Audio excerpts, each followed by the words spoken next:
Hi friends, welcome to my YouTube channel. ಕಲಿಕೆ study point. ಇವತ್ತಿನ ಈ ವಿಡಿಯೋದಲ್ಲಿ ನಾವು 2023 ಜನವರಿಯಿಂದ ಜುಲೈವರೆಗೂ ಸುದ್ದಿಯಲ್ಲಿರುವಂತಹ ಡ್ರೋನ್ ಸಂಬಂಧಿತ ಪ್ರಮುಖ science and technology current affairs ಬಗ್ಗೆ ತಿಳಿಯೋಣ. ಗ್ರೇಟರ್ ಚೆನ್ನೈ ಪೊಲೀಸ್ ಭಾರತದ ಮೊದಲ ಪೊಲೀಸ್ ಡ್ರೋನ್ ಯೂನಿಟ್ ಅನ್ನು ಪ್ರಾರಂಭಿಸಿದೆ. ತಮಿಳುನಾಡಿನ ಅಣ್ಣಾಮಲೈ ಟೈಗರ್ ರಿಸರ್ವ್ನಲ್ಲಿ ಚಿತ್ರೀಕರಿಸಲಾದ ಆನೆಯ ಚಿತ್ರವು ಸಿಯೆನಾ ಡ್ರೋನ್ ಫೋಟೋ ಅವಾರ್ಡ್ಸ್ 2023 ವನ್ಯಜೀವಿ ವಿಭಾಗದಲ್ಲಿ ವಿಜೇತರಾಗಿ ಹೊರಹೊಮ್ಮಿದೆ. ಈ ಚಿತ್ರವನ್ನು ಛಾಯಾಗ್ರಾಹಕ ಸುರೇಶ್ ತರಾಯಿಲ್ ಸೆರೆಹಿಡಿದಿದ್ದಾರೆ. ಭಾರತದ ಡಿಫೆನ್ಸ್ ಅಕ್ವಿಸಿಷನ್ ಕೌನ್ಸಿಲ್ ಯುನೈಟೆಡ್ ಸ್ಟೇಟ್ಸ್ನಿಂದ 30 MQ-9 ರೀಪರ್ ಅಥವಾ ಪ್ರಿಡೇಟರ್ ಬಿ ಡ್ರೋನ್ಗಳನ್ನು ಖರೀದಿಸಲು $3 ಬಿಲಿಯನ್ ಒಪ್ಪಂದವನ್ನು ಅನುಮೋದಿಸಿದೆ. ಡ್ರೋನ್ಗಳನ್ನು ಕಣ್ಗಾವಲು ಮತ್ತು ವಿಚಕ್ಷಣಾ ಉದ್ದೇಶಗಳಿಗಾಗಿ ಬಳಸಲಾಗುತ್ತದೆ. Indian council of medical research ಡ್ರೋನ್ಗಳ ಮೂಲಕ ರಕ್ತದ ಚೀಲ ವಿತರಣೆಯ ಪ್ರಯೋಗವನ್ನು ಯಶಸ್ವಿಯಾಗಿ ನಡೆಸಿದೆ. ಒಡಿಶಾದ ಭುವನೇಶ್ವರದಲ್ಲಿ ಈ ವಿತರಣೆಯನ್ನು ನಡೆಸಲಾಯಿತು. ಕೇರಳ ರಾಜ್ಯ ಎಲ್ಲಾ ಜಿಲ್ಲೆಗಳಲ್ಲಿ ಪೊಲೀಸ್ ಡ್ರೋನ್ ಕಣ್ಗಾವಲು ವ್ಯವಸ್ಥೆಯನ್ನು ಹೊಂದಿರುವ ದೇಶದ ಮೊದಲ ರಾಜ್ಯವಾಗಿದೆ. ಕಾನೂನು ಮತ್ತು ಸುವ್ಯವಸ್ಥೆ, ಸಂಚಾರ ಮತ್ತು ಇತರ ಚಟುವಟಿಕೆಗಳನ್ನು ಮೇಲ್ವಿಚಾರಣೆ ಮಾಡಲು ಈ ವ್ಯವಸ್ಥೆಯನ್ನು ಬಳಸಲಾಗುತ್ತಿದೆ. ಗರುಡ ಏರೋಸ್ಪೇಸ್ ದ್ರೋಣಿಯೇ ಹೆಸರಿನ ಕಣ್ಗಾವಲು ಡ್ರೋನ್ ಅನ್ನು ಪ್ರಾರಂಭಿಸಿದೆ. ಡ್ರೋನ್ನಲ್ಲಿ ಹೆಚ್ಚಿನ ರೆಸಲ್ಯೂಷನ್ ಕ್ಯಾಮೆರಾವನ್ನು ಅಳವಡಿಸಲಾಗಿದೆ ಮತ್ತು ಕಣ್ಗಾವಲು, ಮ್ಯಾಪಿಂಗ್ ಮತ್ತು ತಪಾಸಣೆ ಸೇರಿದಂತೆ ವಿವಿಧ ಉದ್ದೇಶಗಳಿಗಾಗಿ ಬಳಸಬಹುದು. ಯೂನಿಯನ್ ಬ್ಯಾಂಕ್ ಆಫ್ ಇಂಡಿಯಾ ರೈತರಿಗೆ ಡ್ರೋನ್ ಸಾಲಗಳನ್ನು ಒದಗಿಸಲು ಗರುಡ ಏರೋಸ್ಪೇಸ್ನೊಂದಿಗೆ ಪಾಲುದಾರಿಕೆ ಹೊಂದಿದೆ. ಬೆಳೆ ಮೇಲ್ವಿಚಾರಣೆ ಮತ್ತು ಕೀಟನಾಶಕಗಳನ್ನು ಸಿಂಪಡಿಸುವಂತಹ ಕೃಷಿ ಉದ್ದೇಶಗಳಿಗಾಗಿ ಡ್ರೋನ್ಗಳನ್ನು ಖರೀದಿಸಲು ಸಾಲವನ್ನು ಬಳಸಲಾಗುತ್ತದೆ. ಮಹಾನದಿ ಕೋಲ್ಫೀಲ್ಡ್ಸ್ ಲಿಮಿಟೆಡ್ ಕಲ್ಲಿದ್ದಲು ಗಣಿಗಳಲ್ಲಿ ಡ್ರೋನ್ ತಂತ್ರಜ್ಞಾನವನ್ನು ವೆಬ್ ಆಧಾರಿತ ಪೋರ್ಟಲ್ ವಿಹಂಗಮ್ ಅನ್ನು ಪರಿಚಯಿಸಿದೆ. ಗಣಿಗಳನ್ನು ಮೇಲ್ವಿಚಾರಣೆ ಮಾಡಲು ಮತ್ತು ಸಂಭಾವ್ಯ ಅಪಾಯಗಳನ್ನು ಗುರುತಿಸಲು ಈ ಪೋರ್ಟಲ್ ಅನ್ನು ಬಳಸಲಾಗುತ್ತದೆ.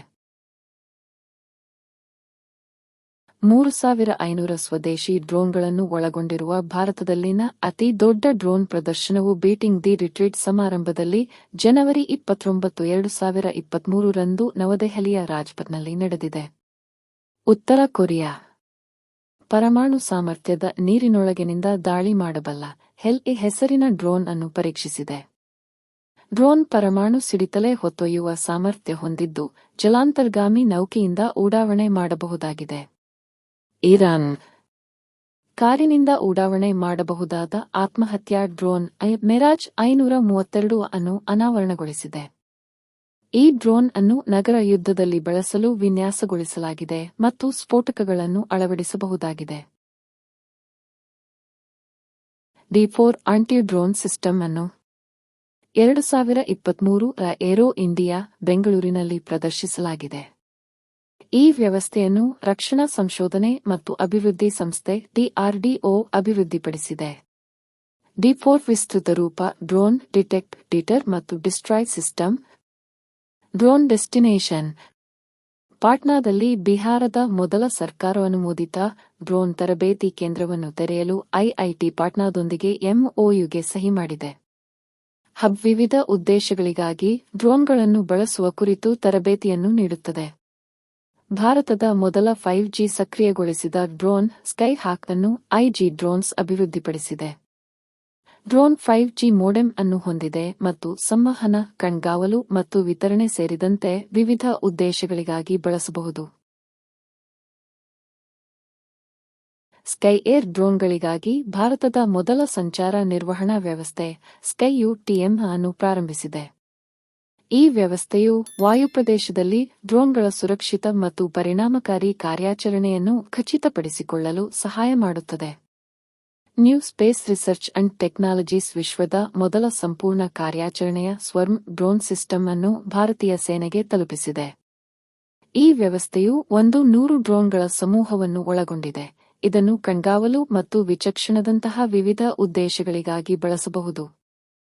ಭಾರತೀಯ ಸೇನೆಯು ಪಾಮ್ 400ನ ಮೂಲಮಾದರಿಯ ಆವೃತ್ತಿಯನ್ನು ಯಶಸ್ವಿಯಾಗಿ ಪರೀಕ್ಷಿಸಿದೆ. ಪಾಮ್ 400 ಡ್ರೋನ್ ದಾಳಿ ವ್ಯವಸ್ಥೆಯಾಗಿದ್ದು, ಶತ್ರುಗಳ ಸ್ಥಾನಗಳನ್ನು ಗುರಿಯಾಗಿಸಲು ಇದನ್ನು ಬಳಸಬಹುದು.